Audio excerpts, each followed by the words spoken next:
Tá precisando de um milagre na sua vida? Você tá no lugar certo. Esse lugar é um lugar do Deus do impossível. E se você quer entender um pouco mais de quem é Ele e de tudo que Ele pode fazer na sua vida, vem com a gente que a gente vai te mostrar um pouco mais sobre isso hoje. Na palavra de Deus diz que cada um de nós temos nosso próprio dom. Nós somos úteis para o Senhor. Nós temos uma utilidade para o reino de Deus. E para isso eu quero te trazer um versículo que vai trazer uma prova disso. Lá em 1 Coríntios 12:28 diz assim: Deus estabeleceu para a igreja, em primeiro lugar os apóstolos, em segundo os profetas, em terceiro os mestres, depois os que fazem milagres. Esse é o ponto que a gente vai focar hoje. Os que têm o dom de cura, os que ajudam os outros, os que têm o dom de liderança e os que falam em diferentes línguas. O negócio desse versículo aqui é que não tem as pessoas que não têm nenhum dom. Não tem aqui aqueles que não fazem nada, aqueles que não têm nenhum serviço para o reino de Deus. Ou seja, se você está vivo, você tem importância para o reino do céu. Você tem uma contribuição a trazer para o reino do céu. Você não está aqui só para existir na terra, você não está aqui só para pagar suas contas, só para trabalhar, só para sustentar a sua casa e a sua família. Você tem uma especialidade para o reino dos céus, que o Senhor determinou desde o ventre da sua mãe. Isso é bíblico, o Senhor já determinou desde quando você nasceu qual que era a função que você ia ter. Então você é importante para Jesus e você tem uma função no reino dos céus. A função que a gente vai focar dentre todos esses dons que a gente falou nesse versículo aqui é os que fazem milagres. Como eu posso operar milagre? Como que eu começo a operar milagres? Primeiro, se você quer fazer qualquer coisa para o reino de Deus, o seu coração tem que estar focado nele. Você tem que amar a Ele. Não tem como querer fazer algo para o reino do Senhor, onde o Senhor que a gente acredita, o Deus que a gente acredita, é um Deus de amor, é um Deus de cristianismo, onde é baseado no amor. O cristianismo, a base é o amor. Se você não ama a Deus de todo o seu coração, não tem como você servir a Ele. Se o seu coração não está focado nele. Então, o primeiro passo para você operar um milagre é você amar a Deus de todo o seu coração, assim como a gente aprende em todo o cristianismo. Ao amar a Deus, você precisa se colocar à disposição dele. E aí a gente vai entrar num ramo perigoso. Eu gosto de chamar isso de uma oração perigosa. A oração do eis-me aqui. Quando você fala um eis-me aqui ao Senhor, que é uma oração bíblica, que a gente vê em várias situações de vários profetas, de várias pessoas que foram importantes na Bíblia, elas falam, eis-me aqui, Senhor. Só que o eis-me aqui na prática é difícil de viver, porque a gente fala que é fácil, eis-me aqui, conta comigo. Mas e se Deus te coloca numa situação complicada? E se Deus te coloca onde você não queria estar? E pior ainda, se Deus te faz passar por uma dificuldade, você vai continuar disponível para Deus? Ou é um eis-me aqui em momentos bons, é um eis-me aqui de quando tá tudo bem, de quando você tá precisando de Deus e aí você quer manter Ele por perto. Mas não, estar disposto a servir a Deus é um eis-me aqui, que é uma disponibilidade ao servir ao Senhor no momento bom ou no momento ruim da sua vida, no momento legal ou quando você não tem nada. Eu vou pegar um exemplo agora bem conhecido, que é o exemplo de Jó. Jó perdeu tudo, Jó não tinha nem família, Jó não tinha casa. E ele foi lá de cima, lá para baixo, porque ele tinha de tudo. Ele era super rico e do nada ele perdeu tudo.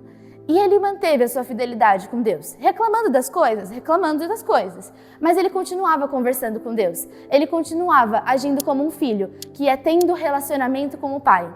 Então o ponto é, você quer operar milagre? Você quer fazer alguma coisa para o reino de Deus?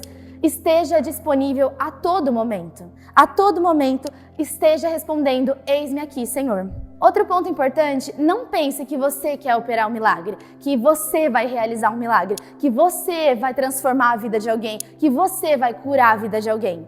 Porque não é isso que a gente está aqui para fazer. A nossa vida como cristãos, que são aqueles que são os mini-cristos, é simplesmente para a gente honrar ao nosso Deus, para a gente glorificar o nome dele. Então nada é para gente, nada é para mim, nada é para exaltar a mim mesma. Mas sim, tudo que a gente está destinado a fazer é para honrar o nosso Deus. Então a nossa função, como aqueles que têm dons, como aqueles que querem operar milagres, é simplesmente se posicionar para exibir Deus através de nós, sendo um mero instrumento. Não para glorificar quem a gente é, mas para glorificar ao nosso Senhor, ao nosso Deus. Não para mostrar que a gente é bom, não para mostrar que a gente tem uma intimidade com Deus, mas sim para mostrar como o nosso Deus é poderoso e fiel. E agora eu quero trazer você para outra realidade. Uma realidade onde eu preciso de um milagre. Onde tá tudo tão difícil, eu não quero nem pensar em fazer milagre na vida dos outros. E eu sei que tem muitas pessoas que essa é a sua realidade. Que você tá olhando e falando, não é isso que eu quero viver, eu não quero fazer milagre sobre a vida dos outros, eu tô precisando de um milagre. A minha situação não tá legal, a minha casa não tá legal. Eu não tô sabendo como viver o dia após dia, eu não sei o que vai acontecer no meu dia de amanhã. Eu não sei qual vai ser o meu pão de cada dia. E é para você que eu vou falar agora. Por quê? Primeiro, vamos falar desse pão de cada dia, que Deus provém o pão de cada dia, a gente não precisa se preocupar. E eu sei que falar é fácil, mas na prática, quando a gente confia o nosso coração em Deus, é outra coisa. Ele faz totalmente, inesperadamente do que a gente pensa. Mas o ponto é esse, eu não quero milagres, eu preciso dele. O que eu preciso fazer? Primeiro, não busque os milagres, busque o Deus dos milagres. Você não vai viver uma vida destinada a procurar milagres e eu preciso de uma solução e eu preciso de uma intervenção de Deus e eu preciso que Deus me solucione todos os meus problemas e me dê todas as respostas. Não é isso, você vai viver uma vida destinada a buscar a esse Deus.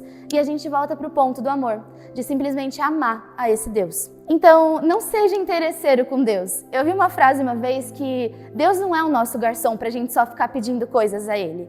Não seja interesseiro com Deus.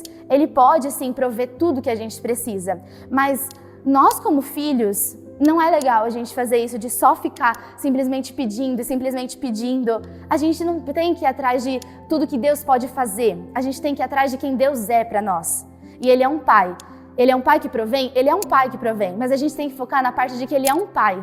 Um pai pra gente, um pai tão presente que Ele sempre vai escutar as nossas súplicas, as nossas orações, os nossos pedidos. Esse é o nosso Deus. Então o ponto é, você precisa de um milagre, busque a Ele. E Ele vai operar o que for melhor segundo a visão dEle.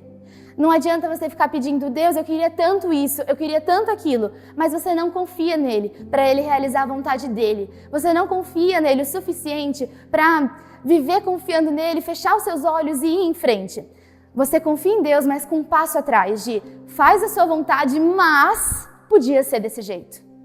Não faça isso porque Deus sabe o melhor para você. A vontade de Deus é boa, perfeita e agradável. E tem um versículo lá em Mateus 6,33, é bem conhecido. Fala assim, busquem em primeiro lugar o reino de Deus e a sua justiça, e todas essas coisas lhes serão dadas. Quando fala todas essas coisas lhes serão dadas, a gente já começa a pensar em todos os nossos pedidos, todos os nossos sonhos, tudo aquilo que a gente quer, tudo aquilo que a gente desejou, tudo. Porque todas as coisas lhes serão dadas. Mas não é isso, eu não quero todas as coisas, a gente não pode pensar que eu quero todas as coisas. O que a gente tem que querer é as coisas que são de Deus. As coisas que são boas, perfeitas e agradáveis. Não adianta buscar o reino de Deus, colocar Deus em primeiro lugar, mas eu tenho, na verdade, a intenção de receber todas as coisas segundo a minha vontade, segundo aquilo que eu quero. E não a vontade dele. Então é como se você se esforçasse tanto para ele, você fala que ama, você fala que confia, mas na verdade você não confia totalmente naquilo que ele tem para você. É como se você fizesse uma lista de desejos. Se é meu aniversário, você faz uma lista de desejos, uma lista de presentes que você gostaria de receber, mas você dá duvidando. Você dá essa lista, entrega essa lista para Deus, duvidando de que Ele é poderoso o suficiente para realizar. Então, quando você falar que faça a tua vontade, Jesus, é a vontade de Deus mesmo. E tem a ideia de que, às vezes, a vontade de Deus não vai ser a sua vontade. Às vezes, a vontade de Deus não é a mesma que a nossa. Então, buscar ao Senhor em primeiro lugar. Esse tem que ser o nosso foco. E o resto é só consequência. Mas a consequência que vem do Senhor é a melhor coisa que nós poderíamos ter. Porque às vezes a gente planeja algo, mas para o Senhor esse algo que a gente tem planejado é tão pequeno, é tão simples. Então só busque o Senhor em primeiro lugar e deixa Ele cuidar de tudo. De tantos milagres que Deus já realizou, que Jesus já fez enquanto Ele estava por aqui, por que Ele esqueceria de você? Por que Ele te deixaria de lado? Porque dentre tantas as pessoas e tudo que Ele faz, Ele esqueceria especialmente da sua casa. Ele esqueceria especialmente da sua condição. Deus sabe o que faz. Se você está passando por alguma situação difícil, Deus sabe o que está fazendo. mas mantenha a sua fidelidade nele, porque ele não esqueceu da sua casa, ele não esqueceu das suas condições, ele não esquece dos filhos que ele ama, então ele está cuidando. Mas às vezes a promessa vai vir só no tempo dele, às vezes não, sempre a promessa tem que vir no tempo dele, porque se a gente põe no nosso tempo, não é o que ele tem para nós. Então vai levar tempo, mas vai acontecer no tempo de Deus, que é o melhor. Enquanto isso, aguarde nele. Outra coisa que você precisa também ter para viver todos esses milagres, todas essas promessas que o Senhor tem para sua vida, ter uma fé além do limite. Uma fé além do limite. O que é ter uma fé além do limite? Eu quero trazer aqui uma passagem muito conhecida que está lá em João 5, que é simplesmente quando Jesus virou para aquele homem que estava na maca e falou: levanta e anda. E o homem simplesmente levantou e andou.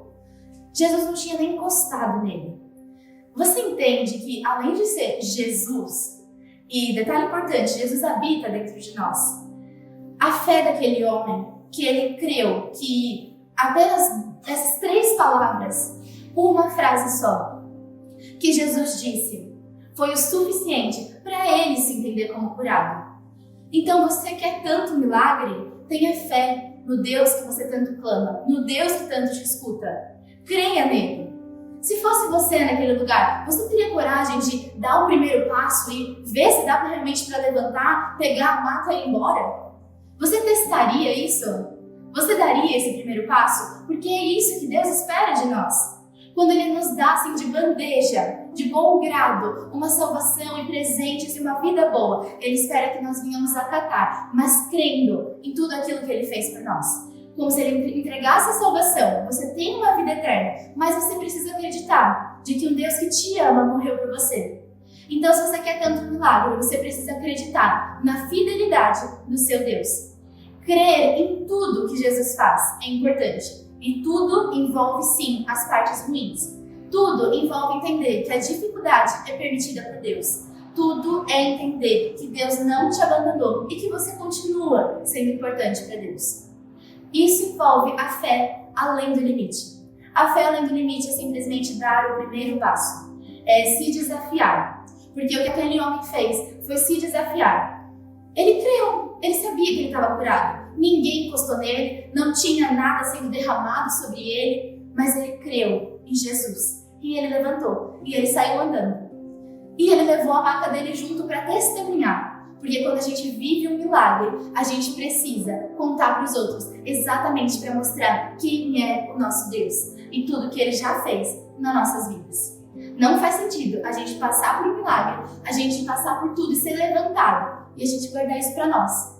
Porque Deus quer que nós venhamos a anunciar o bom feito dele na nossa vida e que Ele faz através de nós. É isso que Ele espera de nós, que nós venhamos falar tudo o que Ele faz, que nós venhamos falar tudo o que Ele já transformou.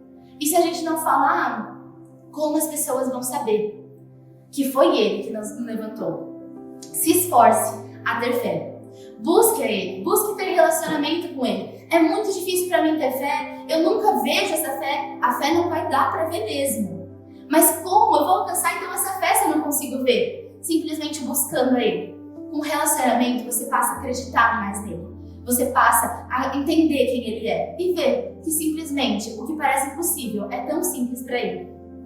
Você precisa declarar como Ele é poderoso para fazer infinitamente mais. É importante que saia da nossa boca declarações que exaltem o nosso Deus, que coloquem Ele como poderoso para fazer infinitamente mais.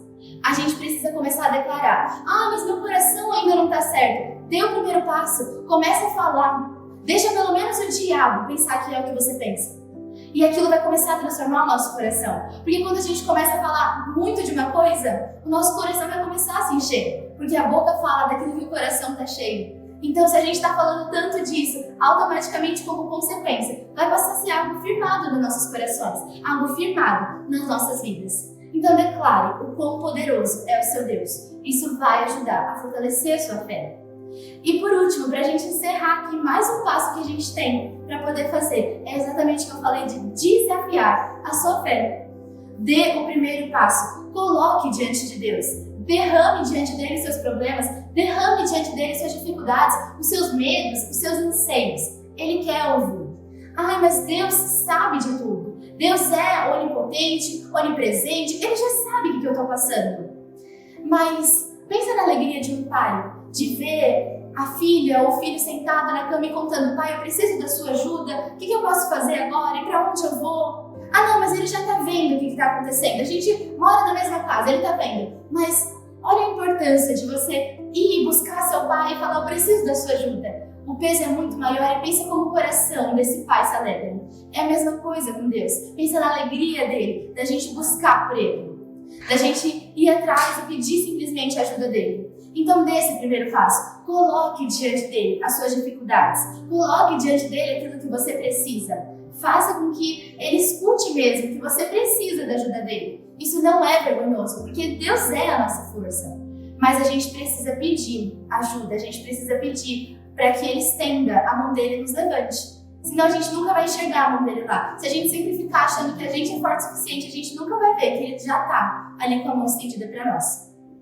E não espere o tempo certo para confiar. Simplesmente confie. Viva essa vida confiando nele. Não espere acontecer algo e mudar alguma situação para você confiar. Estando bom ou ruim, simplesmente confie, porque ele é poderoso para cumprir.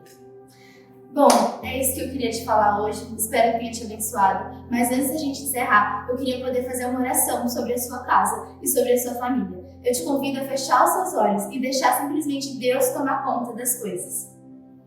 Senhor, meu Deus, Espírito Santo, eu peço, Pai, a Tua ajuda e a Tua intervenção, Senhor, sobre cada vida, Pai, sobre cada casa, Senhor. Traga, Pai, exatamente, Pai, o que cada coração, o que cada mente tem necessitado, Pai. Traz, Pai, sobre eles a Tua intervenção, Pai. Pai, traz os milagres que são necessários, Pai, mas que antes venha vir o Teu reino, Pai. Venha vir, Pai, um amor inexplicável pelo Senhor, para que os milagres sejam só uma consequência, Pai. Que nós venhamos Te servir, Pai, e que isso seja, Pai, algo determinado nos nossos corações. Obrigado, Senhor, porque nós somos amados. Obrigado porque o Senhor se importa. Obrigado, Pai, por não nos abandonar. Vem com a gente, porque nós precisamos do Senhor, seja para Te servir, ou seja para sermos levantados. Nós precisamos de Ti, Pai. Vem com a gente e obrigado, Pai, por tanta importância, por tantos detalhes que o Senhor cuida de nós. Nós Te amamos, Deus. Em nome de Jesus nós declaramos e pedimos a Tua ajuda e a Tua intervenção. Amém. Que o Senhor te abençoe. Não esqueça de que Ele está presente na sua vida. Se você precisa de ajuda, Ele já está aí. Ele não te abandonou porque você é especial para Ele. Você é desde quando você nasceu. Você é importante para Jesus. Jesus te ama. Fique com Deus e boa noite para você.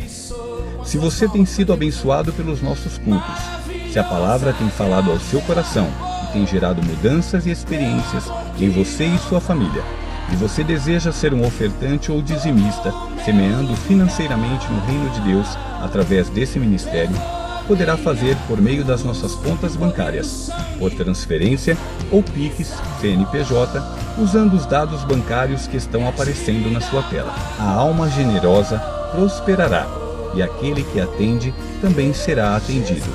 Seja abençoado em nome de Jesus. Palmas!